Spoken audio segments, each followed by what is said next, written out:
Someone on Reddit slid into my DMs and called me a race traitor. I could have ignored it. I didn't. I followed a few small clues. And what started as a single insult turned into a careful plan that cost him his job. This is how it began. If you like stories where people finally face real consequences for their actions, hit like and subscribe. I'll tell this straight, step by step. No hype. No extras. Just what happened. It was a normal night. I was half watching a show and scrolling Reddit like I always do, late night doom scrolling mixed with small laughs. Nothing dramatic. I had posted in a casual relationship thread about interracial dating, simple stuff. I wrote honestly about my relationship. The small things that make it work, little challenges. And how most of it comes down to respect and communication. A few hours later I got a private message. I didn't know the sender. I opened it expecting maybe a reaction or a thank you. Instead, the first thing I read was, "You're a race traitor. Unfaithful to your own kind." For a second I didn't move. I read it again. My hands went a little cold. The words landed like a slap. Not only were they hateful, they were pointed, like the sender wanted me to know he'd judged me. And he felt superior standing behind the safety of a screen. At that moment I felt the usual little storms, irritation, disgust, a pulse of anger. But then another feeling arrived, an odd, quiet curiosity. The message made me think. Who says something like this out loud in 2025 and expects nothing to happen? Who thinks they can throw nasty words and keep living the same, comfortable life? I looked at the sender's username out of habit. It wasn't a random string of letters. It looked like something someone would pick and stick with, clean, memorable. Not a throwaway. That single detail changed everything. I clicked his profile and started reading. His account was old, 6 years. That spoke volumes. People who use the same handle for years aren't anonymous trolls. They're people building an online identity. The more I scrolled, the more I found small facts, posts about local events, comments about the city he lived in, regular mentions of going to NFL games, the occasional brag about attending a tailgate. One post even said, "Born in Canada," in casual conversation. These were tiny things. But when you're patient and you care about details, tiny things add up. I felt a mix of tension and excitement. Don't get me wrong, I wasn't hunting for him to hurt him. I was just curious. But curiosity can quickly turn into a decision once you realize the person behind the username might actually be a real-world person doing real-world harm. I copied the username and started Googling. I typed variations, username plus email providers, username plus city, username plus NFL tickets. One search result stood out. An old ticket listing on a forum, where someone with the exact same handle was selling NFL tickets. That post had an email attached. The email used the same username at Hotmail. And the seller signed his first name at the bottom, Jeff. My pulse increased. The city mentioned there matched his Reddit posts. The NFL team matched. Those little details were aligning like puzzle pieces. I'd found a lead, and it felt plausible enough to keep going. It's a strange feeling when a username becomes a face. I Googled Jeff, city, NFL team, and found a corporate bio page. It mentioned he was born in Canada. Described his role as a senior-level manager at a well-known company. And said he was proud to be part of the local community. It even had a decent headshot, office casual, tie loosened, confident smile. The details lined up too perfectly to be coincidence. I remember leaning back from the screen and breathing slowly. There he was, a man who vented racist views on Reddit. Who sent me that sick private message. And who likely walked into meetings. And shook hands with people who trusted him to make fair decisions about their careers. That contradiction made something in me harden. It wasn't personal pride. It was the idea that someone could present one face at work and another behind closed online accounts. Especially when his online face hurt other people. I tell you this because I want you to understand, I didn't start this to be cruel. I started because I felt the unfairness. This guy was trying to claim moral superiority while laundering hate through a keyboard. I decided to document everything carefully. If I was going to do something, I wanted it to be clean and undeniable. I took screenshots of all the offensive Reddit posts and the PM he'd sent me. I saved his ticket ad with the Hotmail contact and the name Jeff. I saved his LinkedIn, the corporate bio. His public Facebook where he'd sometimes posted semi-racist opinions. And I created a timeline. I labeled the files, date, URL, short note. I wrote a one-page summary that connected the dots simply and plainly. Username, email, ticket post. Name, company, bio, LinkedIn. No drama, no embellishment, facts only. While I was doing this, I felt a focused calm. The emotion of the initial insult faded and something more useful arrived. Discipline. This was about proving a pattern of behavior and giving someone who should care, the company, what they needed to investigate. I told myself over and over, facts, not fury. I looked up the company's HR number. I rehearsed a short, steady spiel so I wouldn't sound like someone out for revenge. When the HR person picked up, I introduced myself and kept my voice even. Hi. I'm calling with a concern about a senior manager listed on your site, I said. I have public online posts showing racist comments and threats. This seems to conflict with your company's equal opportunity and professional conduct policies. Would you like me to email my findings?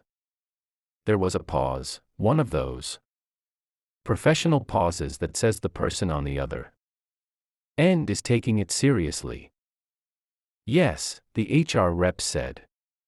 Please send the information. We can't comment on personnel matters, but we will review anything submitted. I emailed the file that afternoon. I hit send and felt my stomach knot for a second. I didn't expect fireworks. I just wanted them to look. To know, to be forced to confront whether a senior person at their company was spewing hate in public. Then came the waiting. That's always the worst part. You do the work and then there's a vacuum where the world might or might not move. A week passed. Then 2.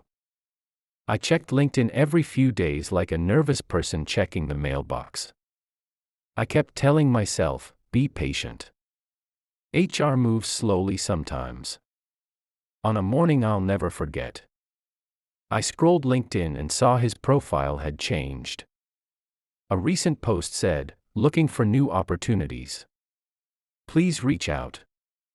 It was a bland job seeker announcement. But to me it felt like the kind of bland statement people make when they've been pushed out. I felt a small, quiet victory. Nothing dramatic, no gloating. Just a deep sense that the system had worked. I reported a problem. The company investigated, and they acted. That's what I wanted. Not to ruin a life for fun, but to stop someone from keeping a position of power while publicly advocating hate. I then decided to do something small and deliberate. I opened Reddit, found his old message thread with me, and typed one brief line: "Hey, heard you were let go. Just so you know, I sent your employer evidence of your public behavior." The reply came almost immediately, and it was terrible. Rage, disbelief, and direct threats. Not subtle, not angry words you expect in an argument, these were violent, focused, and personal. "I'll find you," he wrote. "I'll hurt your spouse." The kind of stuff that registers in your soul. I screenshot each message and reported him to Reddit admins. Within a short time his account was permanently banned for violent threats.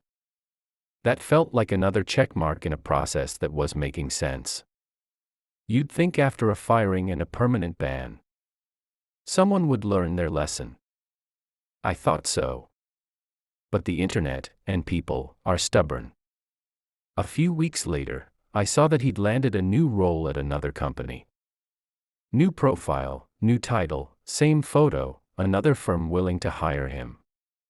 At that point anger returned, but it was different. It wasn't a hot, emotional anger. It was a cold calculation. He'd been shown consequences and shrugged it off. He had been banned from a platform and immediately spun up a new life where people who didn't know his past would vouch for him. That's when I decided I had to do more. Not out of vengeance for fun, but because somebody who publicly threatens and degrades people shouldn't be sitting in a position where he can make decisions affecting other people's careers. That's not justice, that's risk. So I went back to my folder and updated it: new job info, new LinkedIn link, his violent messages, his Reddit ban notice.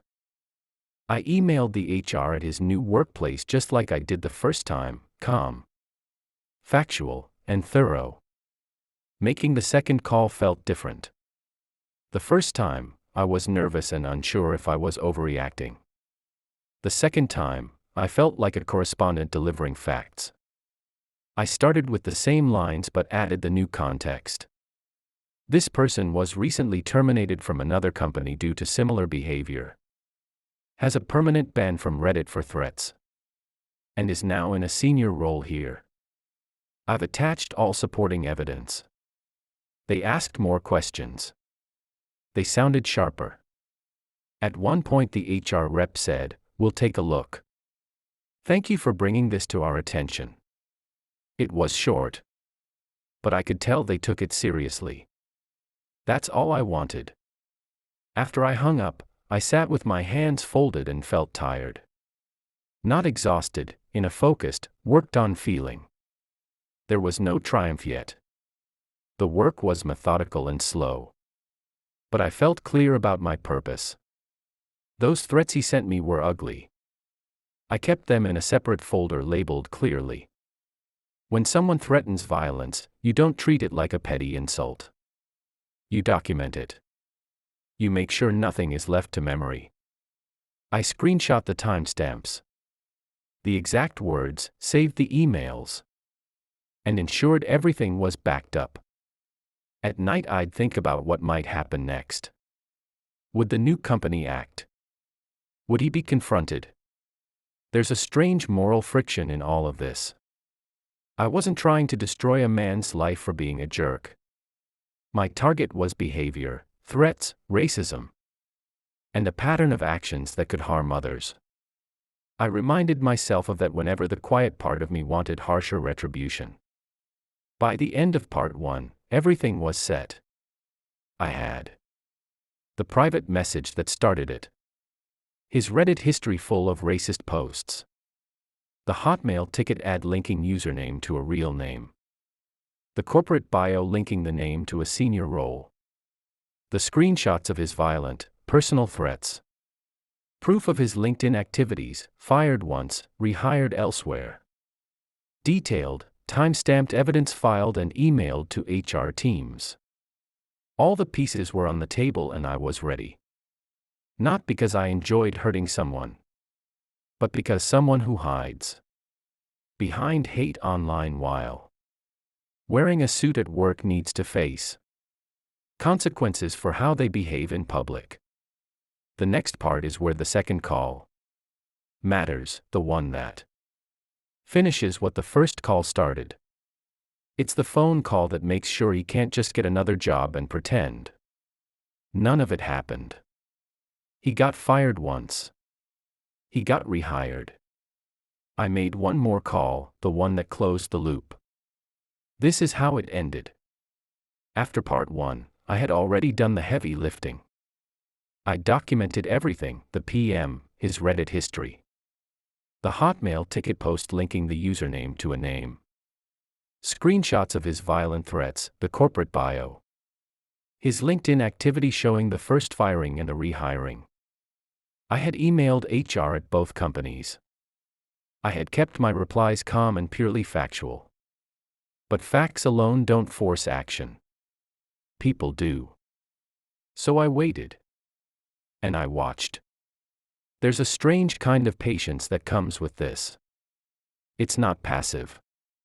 It's a focused waiting, checking a profile once a week, refreshing a page, seeing whether the company posts a statement, or whether his name disappears from a leadership page. Each small change felt like a tiny exhale. When I saw his LinkedIn profile vanish one evening, gone. No profile, no job listed, something in me shifted. Relief, mostly. But also a quiet curiosity. Had they fired him? Did he delete it himself? Was he trying to scrub his history? That uncertainty is why I made the call that would finish things. I prepared like I was heading into a courtroom. Not dramatic, just focused and practical.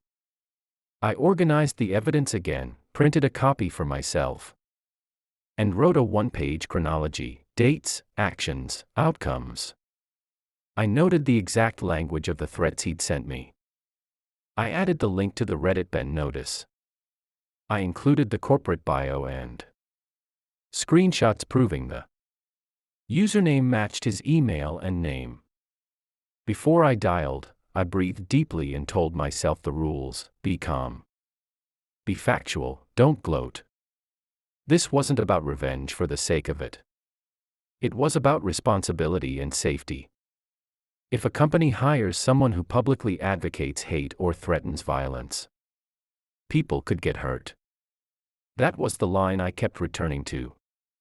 Then I called the HR number for the second company, the one that had recently hired him.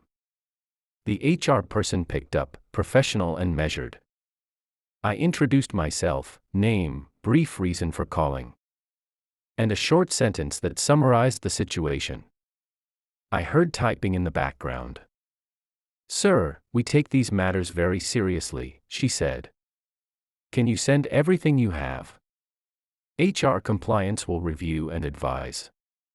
I told her I already had sent a full packet. And then I explained the escalation. This person was terminated from a previous employer after similar conduct. He has a permanent ban from Reddit for threats. I have screenshots of the violent threats sent to me personally. He's now in a senior role here. And I'm raising this because his public behavior contradicts your expressed company values. She asked for specifics. We went through dates. I read out the language of the threats. She asked about the ban. I provided the link. She asked for the ticket post with the Hotmail address. I read the email address aloud and the first name he'd used. After a few minutes, she paused and said something that stuck with me. "Thank you for bringing this forward. We have a zero-tolerance policy for threats and discrimination. I'm going to escalate this to our senior HR and legal teams immediately." Those words felt heavier than the first company's polite "we'll look into it." This felt active. This felt like potential consequences. I hung up and sat very still. I didn't celebrate. The relief I'd felt earlier was mixed with the same cautious restraint. I used during the investigation, don't assume, verify. Over the next few days, I checked the company leadership page and LinkedIn more often. I watched their staff listings. I refreshed. I watched for any sign that the HR team had acted. In the quiet moments, walking the dog, making coffee, my mind ran through outcomes. What if they ignored it? What if they told me it wasn't their problem? What if, worst case, he doubled down and tried to find me? Then the first sign arrived. A week after my call, I noticed that his profile picture was gone. Not deactivated, the whole profile had been scrubbed of most public details. Then the company's leadership page that had previously listed him no longer displayed his name. The posting had been edited. It was subtle, but it was there. I felt a tight knot in my chest. Not fear, not joy, something like confirmation. People in HR don't act without reason, and when they do, they take it seriously. It wasn't public yet, but signs were there. Over the following days, it became clearer. I kept checking, and the changes accumulated. The company deleted references to him from their leadership pages entirely. His LinkedIn page grew sparse. Previous mentions that had his name were updated or removed. Then, finally, his LinkedIn profile disappeared altogether. No warning, no headline, just gone. I didn't feel giddy. I felt exhausted. When you're the architect of someone's downfall, even a justified one, there's a strange emotional complexity. You want justice, but you also know you played a role. A human being lost a job. That's serious. It wasn't a meme victory. It was real life. Still, I felt relief. It was the relief that comes from knowing someone who used violent language and racist rhetoric is no longer in a position of influence, for now. Early that morning, after the deletion of his profile, I made tea and sat down at my desk. I allowed myself a long, slow breath. For a moment, my body relaxed in a way it hadn't in months. My shoulders dropped. The tightness across my chest, the one that had been there since that first message, finally eased. I didn't shout. I didn't dance. I sat and let silence fill the room. Thinking of small things, my partner's laugh, the dog at my feet, the open window and the sound of someone mowing a neighbor's lawn. Normal life. Mundane and peaceful. That felt precious. I also felt something else, the knowledge that my action had protected others. The men who thought it was acceptable to call someone a race traitor and to threaten people would no longer be secretly making decisions about coworkers and hiring. That felt right. After the profile deletion, I noticed traces of cleaning up, old Facebook posts disappearing, ticket listings removed, the subtle backing out of online presence. He was trying to erase his trail. But some things are permanent. The copies I had on my drive, screenshots, timestamps, the company email thread, were immutable. HR teams keep records. Legal teams keep notes. A pattern of behavior rarely vanishes entirely once it's documented and reported. A friend asked me if I felt bad for him. I said something honest. I don't feel joy in watching someone lose their job. I feel relieved that someone who threatened violence and spread hate is facing consequences. That's different. People like to simplify these stories into revenge or bullying. But the truth is messy. It's accountability. People often imagine that revenge is explosive, yelling, dramatic confrontations, or some cinematic showdown. For me, it was the opposite, slow, methodical, quiet. Sometimes the most satisfying victories are the ones that are earned, not the ones that explode in the moment. That slow burn felt like justice that had weight. I remember small physical reactions when I realized the end had come. My jaw unclenched. I slept for a full 8 hours that night without waking. I tasted my coffee and it wasn't bitter. I cried once, not dramatic tears, just a single, deep one that surprised me. It wasn't about schadenfreude. It was release. There was also a small thread of pity. Years of cultivating a persona that lets you say hateful things behind a screen and still hold a respectable job. That kind of split life corrodes a person. He'd chosen to live in the dark corners of the internet for a long time. He chose those words. He chose those threats. The consequences were, in my mind, proportional. After everything settled, I thought a lot about what had happened. And I distilled a few lessons I wanted to share. Document everything. If someone threatens you, screenshot. Save timestamps. Keep physical and digital copies. Facts matter. Use the right channels. HR exists for a reason. They are paid to handle issues like this. If someone's behavior contradicts a company's values, tell them with evidence. Stay calm and factual.